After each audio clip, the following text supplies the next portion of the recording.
जब सारे देवता हाथ खड़े कर देते हैं तो कंडार देवता अपना परिचय देते हैं और उसका हल निकल जाता है।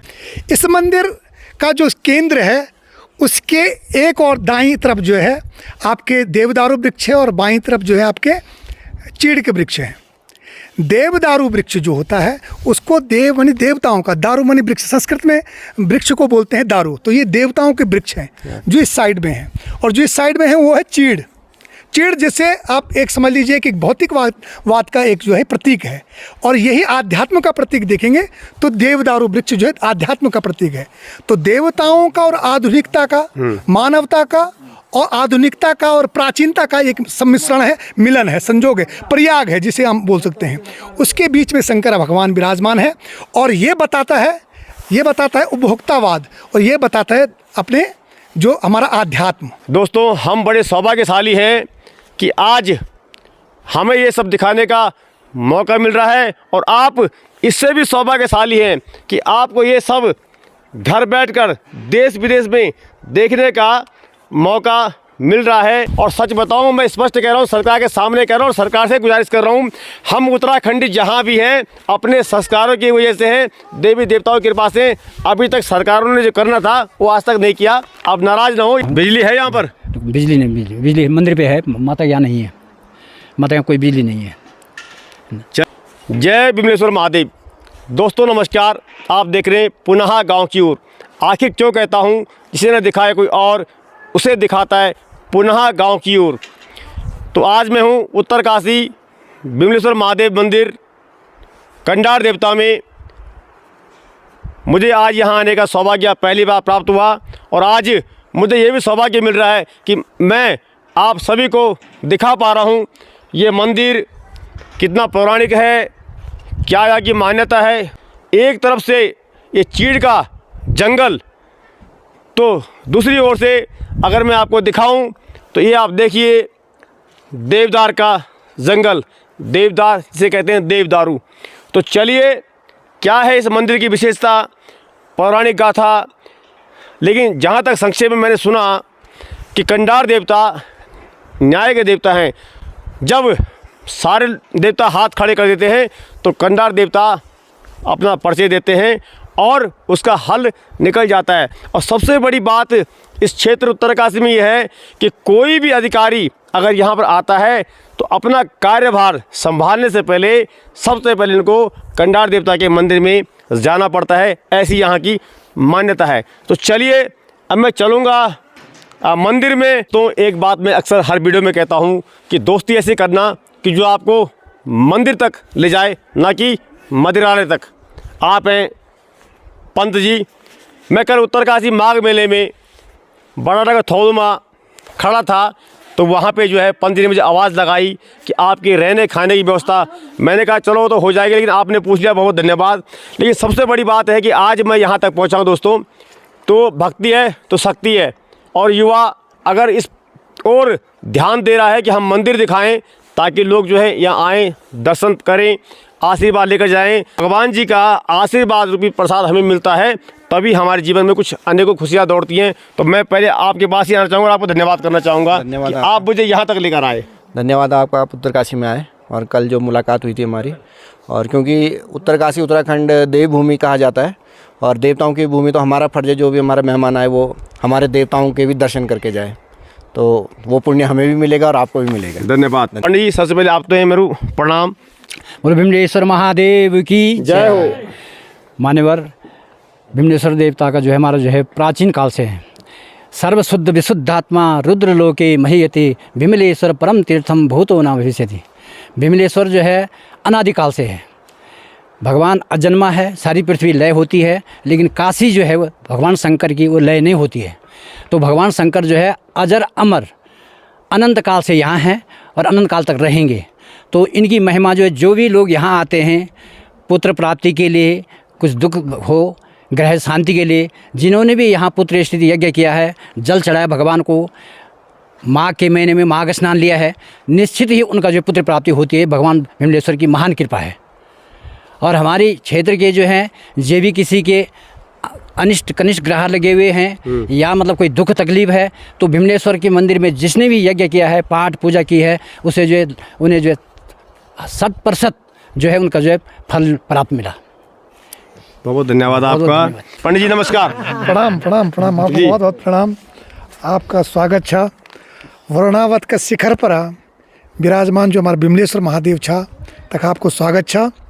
और ये जो काशी छा, काशी माँ काशी विश्वनाथ छा, और काशी विश्वनाथ 80 और वर्णा के बीच में जो वारणावत छा, जैसे आप महाभारत में सुन दो कि वारणावत को एक जो छा मेलू होते तकमा जो छा पंच पांडव होते यामा, तो वही वारणावत क्षेत्र छा। और ये वारणावत क्षेत्र में जो छा पंचकोश में जो छा यखा भगवान विराजमान छा। जगह पंचकोश की यात्रा चलती चैत्रपाद मास में या यात्रा होती त्रयोदशी के दिन यात्रा होती, जहाँ जो हजारों लोग जो छा ये पंचकोशी की यात्रा करदा। तो 80 और वर्णा के बीच में यू वर्णावत छा। और यख जो छा वर्णेश्वर महादेव छा, यख जगन्नाथ भगवान को मंदिर छा, यख शिखर पर शिखरेश्वर महादेव छा, और ये विमलेश्वर है, यख अखंडेश्वर, ये भगवान को नो कंडार देवता नो अखंडेश्वर भी छा। तो अखंडेश्वर छा, नर्मदेश्वर देवता छा, और त्रिवेणी घाट में ये पूर्ण होंगी। तो ये जो यात्रा जो छा या आज भी नहीं, ये कई सालों भी होने लगी। और स्कंद पुराण में ये वर्णन छा कि यख का हिमालय में देवभूमि, हिमालय और देवभूमि विशेष करके काशी एक पुण्य क्षेत्र छा। जखमा बोलते कि यख लोग जो छा जन बनारस में लोग जो छा तखा कमरा लेना लोग, और तब जो छा इरन के अमृत तक मृत्यु प्राप्त हुए, अमृत तक मोक्ष प्राप्त हुई। ते प्रकार से भी कलयुग में बोला क्या कि तक यवनों को आक्रांत हुए थे, तखा को जो शिव जी छा विलुप्त हुए हों। भगवान ने पहली जो छा बोलियो कि यवनाक्रांत भूतले अहम सा करिष्यामि उत्तरे हिमालय। ये हिमालय में मैं जो छा निवास करिए। ये हिमालय की जो काशी छा, यख मां जो शंकर भगवान विराजमान छा, शंकर जो छा साक्षात रूप में यख विराजमान छा। और यख की जो विशेषता जो हमारा पुजारी जी ने बताई, यख हमारे प्रधान जी यख बैठे, यख जो और पुजारी छा यख निरंतर पूजा करता, 12 महीने पूजा करता। ये क्षेत्र में जो बर्फ पड़ी रहती, ये मंदिर की एक विशिष्ट विशेषता है जो आपको कहीं नहीं दिखेगी, पूरे भारतवर्ष में, विश्व में कहीं नहीं दिखेगी। इस मंदिर का जो केंद्र है उसके एक और दाईं तरफ जो है आपके देवदारू वृक्ष है, और बाईं तरफ जो है आपके चीड़ के वृक्ष हैं। देवदारू वृक्ष जो होता है उसको देव मानी देवताओं का, दारू मानी वृक्ष, संस्कृत में वृक्ष को बोलते हैं दारू। तो ये देवताओं के वृक्ष हैं जो इस साइड में हैं, और जो इस साइड में है वो है चीड़। चीड़ जैसे आप एक समझ लीजिए कि एक भौतिकवाद का एक जो है प्रतीक है, और यही आध्यात्म का प्रतीक देखेंगे तो देवदारू वृक्ष जो है आध्यात्म का प्रतीक है। तो देवताओं का और आधुनिकता का, मानवता का और आधुनिकता का और प्राचीनता का एक सम्मिश्रण है, मिलन है, संजोग है, प्रयाग है जिसे हम बोल सकते हैं। उसके बीच में शंकर भगवान विराजमान है, और ये बताता है उपभोक्तावाद, और ये बताता है अपने जो हमारा आध्यात्म। जहाँ इस वृक्ष से आप देखेंगे इस वृक्षों में जंगल में आग लगी हुई है, क्योंकि इसकी जो पत्तियां होती हैं उसके नीचे वो गिरती है, उससे आग लग जाती है। और इस पेड़ की एक विशेषता है कि ये पेड़ के नीचे दूसरी वनस्पति जम नहीं सकती है।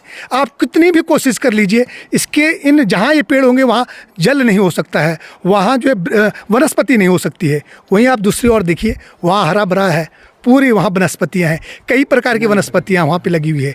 तो ये क्या है, ये एक प्रतीकात्मक एक स्थान है कि जहाँ हम प्रकृति में यदि हम जो है केवल अपने उपभोग के लिए करेंगे तो आपका जीवन इस तरह से हो जाएगा जहाँ आग लगी हुई रहेगी। लेकिन यदि आप आध्यात्म की तरफ जाएंगे, मतलब कुल मिला के ईश्वर की जो तरफ आपने जो जाएंगे, कहा और मैंने समझा, आप करेक्ट करें मुझे गलत हूँ, तो एक तरफ तो जीवन जीने के लिए है चीड़, यानी जीने के लिए मतलब कि इस लोग इसे काटते भी, आग भी जलाते हैं। अब आज तो खैर हम इसका उपयोग करते नहीं हैं।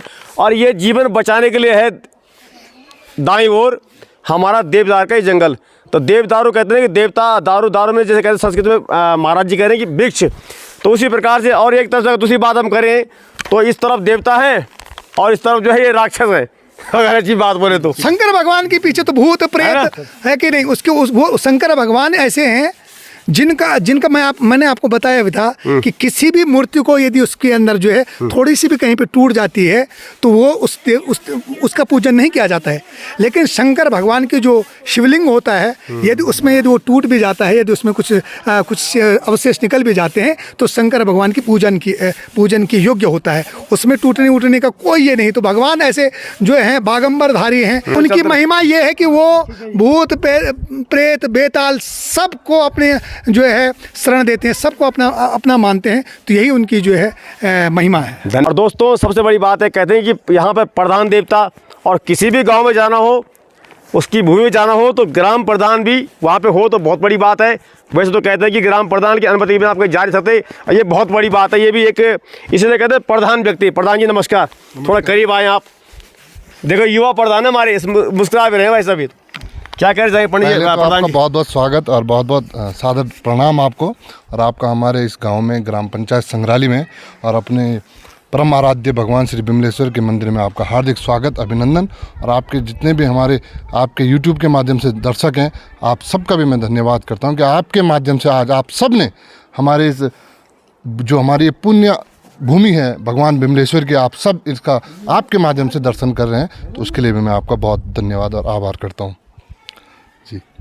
और कुछ विशेष आप बताना चाहेंगे? विशेष तो देखिए, यहाँ का विशेष यही है कि जैसे हमारे पुजारी जी और हमारे भाई साहब ने सब ने आपको बताया, वही यहाँ की विशेषता। और अगर आप यहाँ देखेंगे तो यहाँ बिल्कुल शांति की एक अनुभूति है।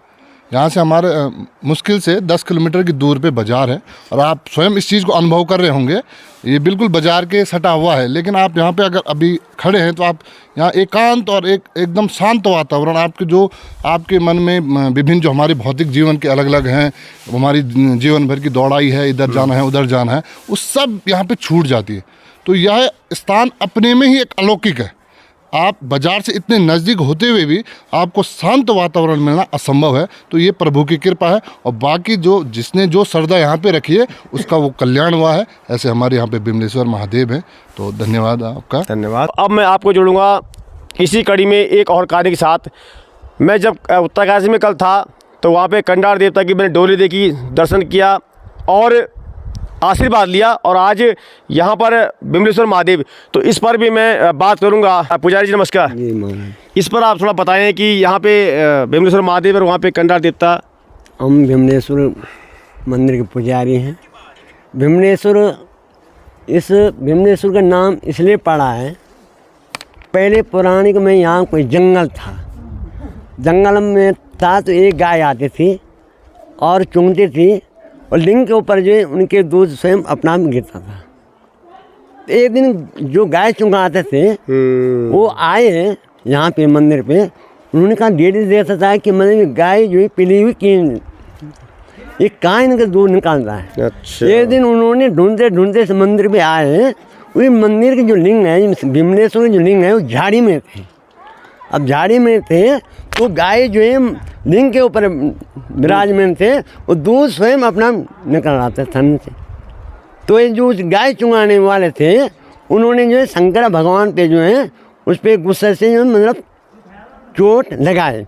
जैसे उस पर चोट लगाई वैसे एक वो हमारे जो मध्यमा के नाम के जो एक ऐसे वही भीमल था, उनका नाम भीमल था, उसने इसलिए उनका नाम जो बिमलेश्वर रखा गया है। अच्छा। तो अच्छा, अब आप ये बताइए पुजारी जी महाराज, कि कंडार देवता की उत्पत्ति कैसे हुई, कैसे पता लगा कि कंडार देवता यहाँ पे? मैंने तो कुछ ऐसा सुना था, कोई हल चला रहा था। ठीक है, सत्य तो बात आप इस पर जरा कुछ कहानी को आगे जोड़ते हुए। ठीक है भाई साहब।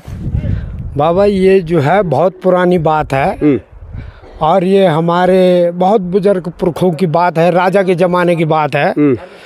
तो यहाँ कलेक्ट्रेट के पास नीचे बाजार में उत्तरकाशी में एक किसान अपना हल लगा रहा था। बिल्कुल।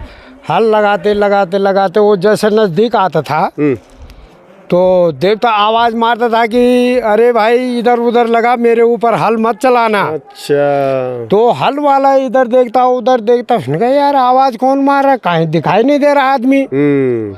तो थोड़ा देर तक बैठ गया, तो फिर उठा, उसने कहा यार कोई नहीं यहाँ। फिर उठा तो उसने फिर हल लगाना शुरू कर दिया। फिर उसने आवाज़ मारी, हेलो मेरे ऊपर बचा के रखना भाई, मेरे ऊपर हल मत चलाना। अच्छा। उसने कहा यार ये निकाह भटियान रंधे यार, पत्नी का बिट भटियान। वो हाल लगाउँदी रही तो चल दो हाल जो छा तखागा पहुँचेगी और आल पार देवता जो छा आई चाहिए मूर्ति। तो उस समय जो है राजा का ज़माना था, तो सारा खलबल हो गए कि भाई मूर्ति निकल गई। भाई मूर्ति निकल गई तो राजा ने अपने सिपाहियों को भेजा, तो मूर्ति जो है टिहरी ले गई राजा महाराज के यहाँ। तो वहाँ ले गए तो राजा क्या करता था कि अपने देवता ऊपर रखता था, हमारे देवता कंधार देवता को नीचे रखता था। ये कहानी मुझे रास्ते में पंत ने सुनाई थी। अच्छा जी हाँ। तो नीचे रखता था, तो उसने सोचा ऐसा ही होगा ये देवता। तो अपने ठाकुर की पूजा पाजा करता था और देवता की पूजा करता था, होगा या नहीं करता था भगवान जाने। तो सुबह के टाइम जब देखता था तो हमारा देवता ऊपर है, उसका ठाकुर द्वार नीचे है। अरे भाई ये अदल बदल कौन कर रहा, यहाँ जो है पहरे लगाना पड़ेगा, सिपाही लगाना पड़ेगा। तो सिपाही लगवाया, तो सिपाहियों को वैसे वो उनको जो है रात को अपना जो है नींद पड़ गए होंगे, तो जैसे वो वैसे ही हो गया। तो उन्होंने कहा भाई इस देवता को जो है जहाँ से ये आया है इसको वहीं ले जाओ, इस खंड मंड यहाँ नहीं चाहिए, यहाँ बिल्कुल नहीं चाहिए, इसको उत्तरकाशी ही ले जाओ। फिर देवता जो है अपने स्थान पे यहाँ आया। अच्छा वो मूर्ति अब कहाँ पे लगी है? वो मूर्ति वही है नीचे? नहीं वो मूर्ति यहाँ ही तो है, अभी देवता गया नहीं यहाँ से। अच्छा हाँ मूर्ति अभी देवता। तो चलिए अब आपने सुना, और अब आप कहेंगे मूर्ति कहाँ है। वो जो मैंने अभी आपको दिखाऊंगा इस वीडियो में जय महादेव, और पूजा अर्चना होगी और डोली ईशा अपना स्थान पर।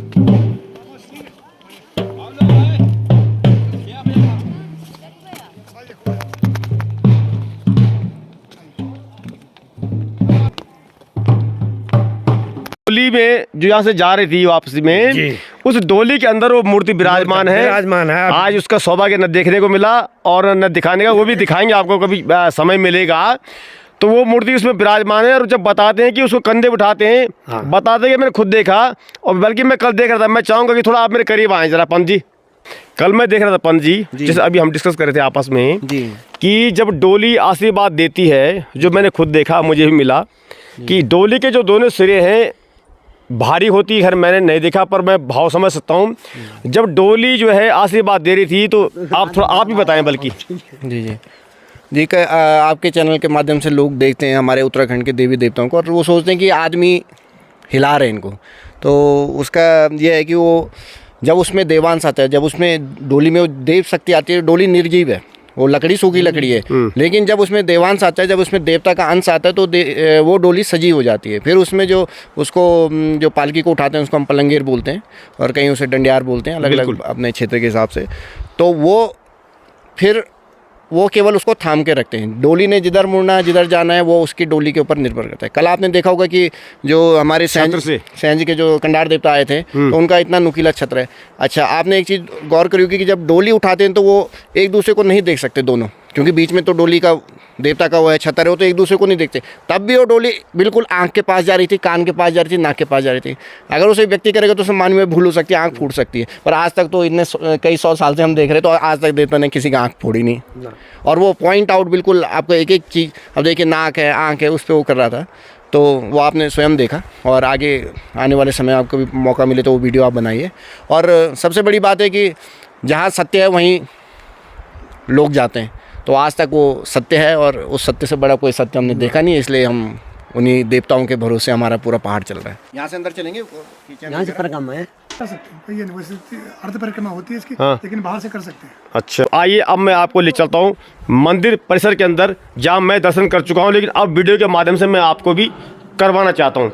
अब भले ही आपने देखा हो कई मंदिरों में लिखा होता है कि फ़ोटो खींचना और वीडियो अब बनाना वर्जित है, लेकिन यहाँ पर ऐसा कुछ नहीं है, इसीलिए मैं बना पा रहा हूँ और इसीलिए मैं आपको ये वीडियो दिखा पा रहा हूँ।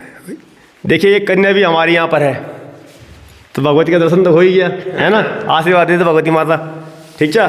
वंदे देवोमापतिं सुरगुरुं वंदे जगत्कारणं वंदे पन्नगभूषणं मृगधरं वंदे पशूनां वंदे शूलशशाङ्कमहिनयनं वंदे मुकुन्दाप्रियं वंदे भक्तजनाश्रयं च वरदं वंदे शिवं शङ्करं भगवान शंकर के जो इस विग्रह रूप में जो आप देख रहे हैं, इसमें भगवान की जो ये आप इस क्षेत्र को देख रहे हैं, इसमें वो बताते हैं जो अभी हमारे पुजारी जी ने बताया है कि वो विमल नाम का जो ग्वाला था वो आया और उसके ऊपर जब गाय यहाँ दूध देने लगी तो उन्होंने क्रोधवश जो है अपनी कुल्हाड़ी से इस शिवलिंग पे जो है अपनी कुल्हाड़ी मारी, जिससे ये वाला जो इसका जो ये भाग है, ये भाग निकल गया। ये देख रहे हैं आप इस पत्थर पे ये भाग निकल गया। इसलिए वो जब वो निकला तो भगवान यहाँ प्रकट हुए, उन्होंने कहा कि ये स्थान जो है बहुत पौराणिक स्थान है और यहाँ पर मैं निवास कर रहा हूँ और तुमको इसलिए यहाँ पे ये किया गया है कि तुम इसको पूरे विश्व को बताएं कि यहाँ पर जो है शिवलिंग जो है आदि शिवलिंग है। ये स्थापित शिवलिंग नहीं है, ये आदि शिवलिंग है। इसको कई वर्षों तक ये छुपा रहा और जब वो ग्वाला आया तो उसने जब इसको इसको देखा, उसने जब गाय ने दूध दिया तो उसके बाद जब ये निशान अभी भी वो पड़े हुए हैं जिसमें बताते हैं कि वो कुल्हाड़ी से उसने मारा था।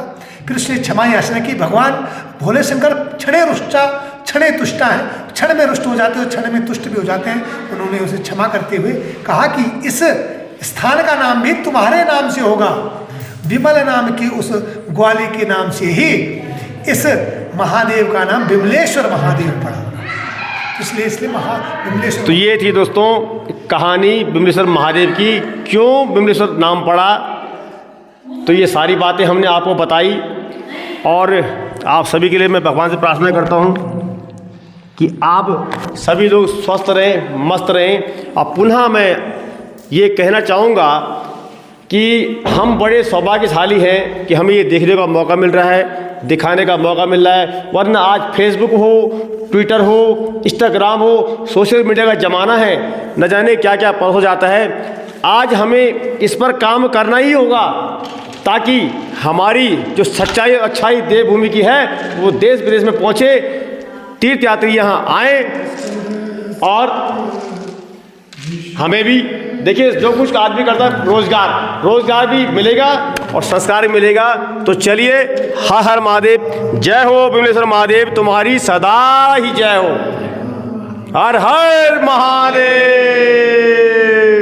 जय माँ राजराजेश्वरी, तुम्हारी सदा ही जय हो। सामने देखिए आप, माँ राजराजेश्वरी का सिद्धपीठ मंदिर भी है। आप यहाँ आए तो यहाँ भी दर्शन करें आप। मान्यवर, ये माँ जगदम्बा राजराजेश्वरी देवी का जो है यहाँ जो है मतलब बिल्कुल ठीक भगवान शंकर के सामने पे हैं। शिव शक्ति है, ये शिव और शक्ति का एक मिलन है यहाँ पे। ये माता जी जो है मेरे सपने में आज से कम 35 साल हो गए, मेरे सपने में आई कि मेरा मंदिर बनाओ यहाँ। बारुणा हो रही थी, बारुणा के दूसरे दिन 3 औरतें आई और मेरे सपने में आई कि मेरा मंदिर बनाओ। तो मैंने कहा कहाँ बनाना है, कि चलो मेरे साथ यहाँ आया, यहाँ पे बनाया, यहाँ पे बनाओ। फिर मैंने विश्वास नहीं किया, ये हकीकत बात है। और मेरे साथ जब ये घटना घटी तो मैंने जो है उस बात को अनदेखी कर दी। ऐसे बहुत दिखाई देते हैं, यात्रा में सब चलते हैं। लेकिन फिर 15 दिन बाद फिर आई कि क्यों नहीं बनाया, क्या बोला मैंने तेरे को, मैं भूल गया कहाँ बनाना है, चलो मेरे साथ यहाँ लाया, यहाँ पे बनाना, इधर मुँह करना, इस ढंग से बनाना। फिर भी मैंने इस बात पे नहीं लाया, गौर नहीं किया। फिर मैंने इस बात को ऐसे ही टाल दिया। फिर एक दिन बहुत गुस्से में आई, इतनी गुस्से में आई कि मेरे पे जो झपटने लग गई। मैं अपने यहाँ सोया हुआ, दुकान थी मेरी उस समय, दुकान पे था और मैं वहाँ पे ऐसे ही मेरे बोले से देखिए नहीं बनाना, मना कर दे। फिर मैंने कहा माता जी मेरे पैसे नहीं हैं। फिर माता जी ने मेरे को बोला कि आप अमुक आदमी नाम निकाला, इतने रुपए वो देंगे, इतने पैसे वो देंगे, आप स्टार्ट तो करो। नाम भी बता दिया? नाम बता दिया ये। फिर मैंने जो है मतलब नहीं रह गया। फिर कन्नाड़ के पास आया कि भगवान एक कोई मेरे को परेशान कर रहा है, कौन है। कन्नाड़ देव ने मेरी फट जो है पकड़ा कि वो देवी का काम है और आप उसको करिए। मैंने आपकी जगह है, आप देते हैं तो मैं कराता हूँ। उन्होंने कहा मैं देता हूँ, आप आज्ञा देता हूँ, आप करो। फिर मैंने जिन लोगों को मैं नाम निकाला उनके पास गया, मैंने कहा माता जी मेरे सपने में, उन्होंने कहा हमारी कुल देवी है राजराजेश्वरी, हम करेंगे। तो तब से जो है मतलब उस ये बन गया पे। अब एक छोटी बात, चलिए संस्कार और सरकार, आज का सरकार भी जो है हमारी बड़ी धार्मिक हो रखी है। सरकार की तरफ से क्या क्या मदद मिलती है यहाँ पे? कोई दिक्कत तो नहीं है? कोई मदद नहीं सरकार की तरफ से, तो कुछ मदद नहीं। यहाँ डेली सुबह आता हूँ, विमलेश्वरी पूजा करता हूँ, माँ की पूजा करता हूँ और तब से लगातार पूजा कर रहा हूँ। बिजली है यहाँ पर? बिजली नहीं, बिजली मंदिर पे है, माता यहाँ नहीं है, माता यहाँ कोई बिजली नहीं है। तो चलिए अब बात आ गई सरकार की। तो हम सरकार जी आपसे निवेदन भी करना चाहेंगे कि आप देखिए इतना सुंदर ये मंदिर और सच बताऊं, मैं स्पष्ट कह रहा हूं, सरकार के सामने कह रहा हूं और सरकार से गुजारिश कर रहा हूं, हम उत्तराखंडी जहां भी हैं अपने संस्कारों की वजह से हैं, देवी देवताओं की कृपा से अभी तक सरकारों ने जो करना था वो आज तक नहीं किया। आप नाराज़ ना हो, ये देखिए ये बाउंड्री यहाँ पर हो जाती, दूर से लोग आते होंगे, ये छोटे छोटे बच्चे भी यहाँ पहुँचते हैं और यहाँ पे कुछ ऐसा जंगल का मामला है। मंदिर भी वैसे तो भगवान हमारी रक्षा करते हैं, लेकिन यहाँ पर सुरक्षा के हिसाब से अगर देखा जाए तो यहाँ पर भी बहुत जल्दी जो है, जो भी यहाँ पे शासन प्रशासनिक अधिकारी हो, जो यहाँ के प्रधान जी हो या जिसके भी अंडर में काम आता है, इस रास्ते को ठीक ठाक बनाया जाए और ताकि यहाँ पे हमारे तीर्थ यात्री यहाँ पहुँचे, हमारे बच्चों को यहाँ के बारे में पता लगे। आज देखिए कहीं भी आदमी जाता है तो सुविधा भी ढूंढता है। तो चलिए हम महादेव से प्रार्थना करते हैं, माता रानी से प्रार्थना करते हैं कि सभी को सद्बुद्धि दे और यहाँ पर कुछ ऐसा हो सके, शुद्ध इसका जो है ये शुद्धिकरण हो, ये मंदिर जरा भव्य बने। देखिए दोस्तों, मंदिर कोई छोटा और बड़ा नहीं होता, लेकिन आज की जो टेंडेंसी है वो सभी चाहते हैं हम कहाँ जा रहे हैं, क्यों जा रहे हैं, तो सुविधाएं होना अति आवश्यक है। तो चलिए पुनः आप सभी के सामने माँ राजराजेश्वरी आप पर कृपा बनाए रखे और सभी को सद्बुद्धि दे। जय हिंद, जय भारत, जय देवभूमि उत्तराखंड। आप लोग कहाँ से आ रखे हैं? ये बच्चा सन आपका? अच्छा, आप कब से आते हैं इस मंदिर में? बचपन से ही आ रहे हैं, नानी कोट भी यहीं से है। हाँ और ससुराल की बात में यहीं से दिया था। हाँ, बस तो आना जाना लगा रहता है। चला बहुत बढ़िया। तो चला बहुत बढ़िया। बच्चों कैसा लगता है मंदिर में आने पर? अच्छा हैं? कोई श्लोक आता है आपको, मंत्र आता है कोई? आता है तो सुनाओ। आप